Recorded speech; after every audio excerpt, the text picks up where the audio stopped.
संभाजीनगरची पहिली पाणी पुरवठा योजना 1975 मध्ये जायकवाडी धरणावरून नक्षत्रवाडीपर्यंत 39 किमी अंतरावर तयार करण्यात आली। सुरुवातीला 28 MLD क्षमतेची ही योजना होती। शहराचा विस्तार आणि लोकसंख्या वाढल्यानं 1984-85 मध्ये ही क्षमता 56 MLD करण्यात आली। मात्र शहराचा झपाट्याने झालेला विस्तार लक्षात घेता 1991 मध्ये 100 MLD क्षमतेची नवीन योजना आखण्यात आली।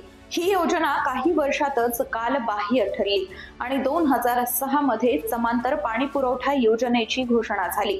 2006 मध्ये मंजूर झालेली समांतर योजना खासगी भागीदारीत देण्यात आली।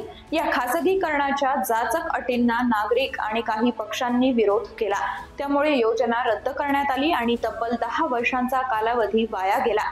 2016-17 मध्ये केंद्र सरकारच्या अमृत योजनेतून 2740 कोटींची नवीन योजना मंजूर झाली। मात्र विविध तांत्रिक, प्रशासकीय आणि राजकीय कारणांमुळे ही योजना आजही पूर्णत्वास गेलेली नाही।